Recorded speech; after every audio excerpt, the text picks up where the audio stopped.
E vamos a mais um vídeo de algum lugar sem roteiro para dar continuidade aí nas expedições e conexões. As conexões que eu fiz ou que eu me reconectei nessa última expedição que cobriu 6 países, mais Dubai, que é onde eu tô agora, em algum lugar, não tô em casa, você pode ver que aqui o cenário tá um pouquinho diferente. Eu já tô me despedindo de algumas pessoas, porque enquanto eu gravo, que eu tô gravando essa série de vídeos, eu já estou me preparando para sair de Dubai. Provavelmente, quando você estiver assistindo esse vídeo, eu já tô em algum outro lugar do planeta, e eu vou deixar para falar quando eu estiver mais pertinho, ou de repente quando eu já estiver lá. Então, quero te convidar já para você curtir esse vídeo, se inscrever aqui no canal para que você receba os próximos vídeos, as notificações dessa expedição, né, que eu fiz em julho e agosto, que cobriu Israel. Já falei no vídeo anterior, tá aqui em algum lugar.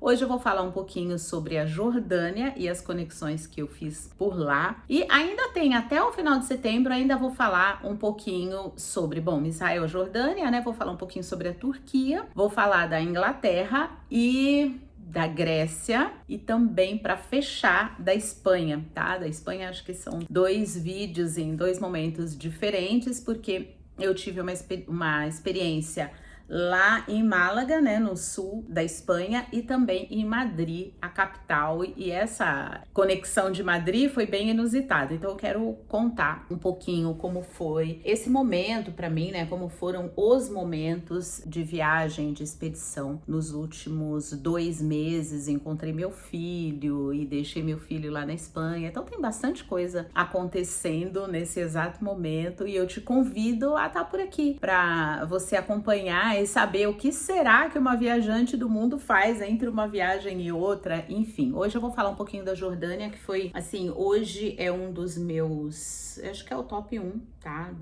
das minhas viagens, por conta do que foi feito naturalmente, né? Eu já viajei em muitos lugares, assim, incríveis, bonitos, mas a Jordânia é uma coisa que não dá para explicar pela formação das rochas, das cores e do que a natureza fez ali. O guia falou pra gente que a cidade era submersa e que depois que as águas secaram e aí foi, né, se formando aquelas pedras, e fora essa parte, tem a parte da mão do homem também, que foi, eu não sei, esculpido, né, nas pedras, templos, túmulos. Então tem muita coisa ali, tem muita riqueza. Eu acho que eu não explorei metade do que tinha para explorar, e mesmo assim eu fiquei deslumbrada.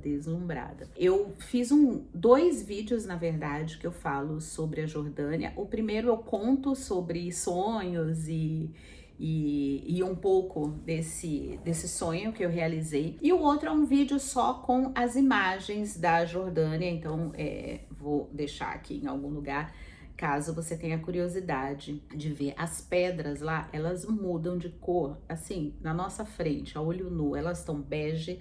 Na verdade, eu não sei se é por conta da iluminação, do sol, enfim, mas de manhã elas estão bege, bem clara. Depois elas passam para um rosa, para um salmão, sabe? Algumas um rosa mais claro, outras um rosa mais escuro puxado para o salmão. E depois do meio-dia elas ficam mais pro vermelho. Eu saí de lá 1h da tarde, então eu consegui ver uma ou outra, assim, daquelas pedras todas com uma cor mais escura, mais puxada pro vermelho, mas não fiquei o tempo suficiente para dizer, não, de fato todas elas mudaram e ficaram vermelhas. Mas é fantástico, é incrível como a própria natureza se encarrega, né, de fazer o belo e de deixar o belo pra gente. Eu me hospedei, foi uma viagem assim muito legal, porque eu queria fazer uma coisa assim muito dos locais, queria saber o que os locais fazem ali, né? As pessoas que moram de fato, que nasceram ali. E eu me hospedei numa tenda beduína, que, lógico, eu brinquei com as pessoas, falei, gente, essa tenda aqui já é uma tenda Nutella, né? Porque tinha cama, ventilador, né? E tudo bem, era verãozão, então eu não tava nem pedindo para não ter ventilador. Tinha inclusive tendas, as tendas mais gourmets ainda, com ar-condicionado, parecia um iglu, assim, branco. Eu olhei, tirei foto, enfim. Mas aquilo ali se aproximou do que provavelmente era na antiguidade, né? Eles viviam em tendas, eles viviam em acampamentos. Então eu quis essa experiência. E no primeiro dia a gente visitou alguns lugares, passamos pelo Mar Morto, tiramos foto da cidade de Petra lá de cima, que a gente via as pedras lá embaixo e as rochas e os desenhos que formavam bem de longe. Tirei algumas fotos, mas não chega nem perto do que é aquilo. E nesse dia, né, no primeiro dia, depois das visitas, depois do passeio todo, passar pela imigração, porque eu estava em Israel, então foi bem demorado, assim, essa parte da imigração, para carimbar passaporte, enfim. E aí à noite a gente jantou e foi dormir na tal da tenda beduína, pra gente ter essa experiência do beduíno. Na ida, eu sentei com um rapaz chamado Kevin. Eu não me lembro de onde ele era. Acho que é alemão ou holandês, uma coisa assim. E eu acho que é Kevin. Espero não estar enganada com o nome dele. E a gente foi conversando, ele assim, mais fechado, mas quando a gente começou a conversar, eu percebi que ele já ficou mais à vontade. E aí começamos a falar de quê? De viagens, né? De viagens e os lugares que a gente tinha ido, os lugares que a gente mais tinha gostado. Ele gostou de uma ilha lá pro lado da Polinésia Francesa, se eu não me engano, ou de Fiji, uma coisa assim, em que era uma ilhota assim, tão pequena. Ele falou que foi o lugar mais inusitado e que ele voltaria assim tranquilamente.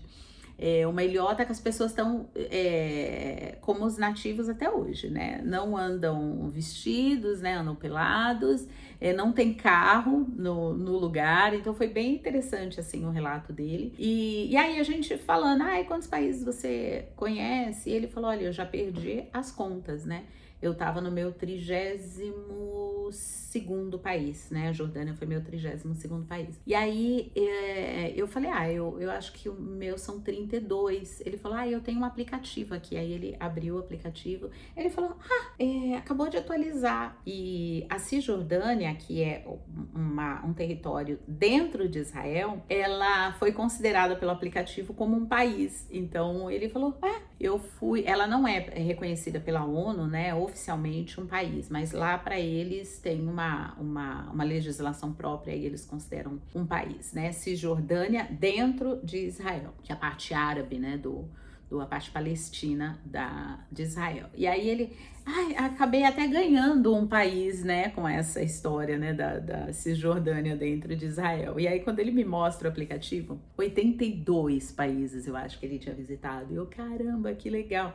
Então é assim, a gente vai sentando, conversando e vendo as afinidades e ali surge uma conexão. E outra pessoa que eu conheci foi a Rebeca, que ficou comigo no quarto, né? Uma menina, 24 anos, poderia ser minha filha. E a gente conversou bastante. Conversamos no primeiro dia, né? Quando a gente descobriu que ia ficar no mesmo quarto, né? Era no mesmo quarto, uma tenda, né? E 2 camas. E ela ficou à noite eu sou do dia, né? Então eu durmo cedo, eu não fiquei pra programação. Eles tocaram, eles tomaram um chá e fizeram lá toda uma cerimônia árabe, né, à noite, em volta da fogueira, e foi bem legal, assim, o pedacinho que eu peguei, foi bem gostoso, porque eles queriam realmente reproduzir essa experiência ali para os ocidentais, né? Que todos ali eram ocidentais. Tinha um pessoal da América do Sul, eu do Brasil, a Rebeca americana e um outro pessoal da Europa. Então, oriental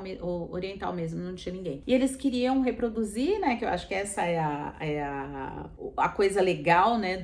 Quando você vai visitar um país, é você entender, né? Como que funciona, o que eles fazem, enfim, a história do Globo Repórter, né? Onde vivem, o que comem, né? E foi bem bacana, mas eu falei, isso daqui vai até tarde, e 6 horas da manhã a gente tinha que estar já tomando café no restaurante para sair para Petra. Nós estávamos em Petra, né? Mas para sair para aquele lugar específico onde tem o Treasure e tudo mais. E aí eu falei, olha, gente, eu já me conheço, eu preciso das minhas 7 horinhas de sono, eu vou dormir, deixei a Rebeca lá e depois ela me contou como foi. Então dormi, foi tudo certo. E depois no dia seguinte a gente sentou juntas e fomos conversando. Ela foi a única pessoa até hoje que conhece o Substack, e eu falando para ela que eu escrevia essas aventuras, né, no aplicativo, ela, conheço. Mas o que me chamou a atenção foi o fato dela olhar para mim como alguém interessante. Ela, nossa, posso te seguir? Você tem Instagram e tal? Porque, nossa, muito legal essa maneira como você vive, essa liberdade. E eu achando tudo que eu tava fazendo ali tão normal, e de repente para outra pessoa, né, que tá lá nos Estados Unidos e que atravessou, né, o mundo praticamente para estar lá no mesmo lugar que eu, como que aquilo para ela soou interessante. Né? E ali a gente trocou e-mails, eu fiquei, nós conversamos de vez em quando pelo Insta. Então é muito interessante quando você não percebe que você está fazendo alguma coisa que para o outro é interessante, né? E não que eu não ache interessante o que eu faço, eu acho, mas como eu já tô nessa jornada, para mim é aquela coisa do automático, né? Eu estou fazendo tudo meio que no automático, como estilo de vida mesmo. E da mesma forma que eu uau, 82 países, que provavelmente eu vou chegar lá, né? Se eu continuar nessa vida, eu vou chegar nos 82. Aí eu, uau, 82 países. Aí vem a Rebeca, uau, 32 países. Então, essa coisa que a gente não tem noção, né? Do que a gente tá fazendo, que pode se tornar tão interessante pro outro. Se você tá curtindo essa série de vídeos que eu tô falando das conexões e da minha expedição, né? Da minha última expedição, aproveita mais uma vez, que eu devo ter falado no início do vídeo, já nem lembro. Curte e compartilha com alguém que gosta de viagem, que gosta de ouvir essas histórias, e aproveita e se inscreve no canal caso você ainda não esteja inscrito, que assim você recebe as notificações para os próximos vídeos que eu ainda tô gravando. Ao longo de setembro aí vai ter bastante coisa para você assistir enquanto eu faço as minhas malas e saio de Dubai. Um beijo grande e até o próximo vídeo.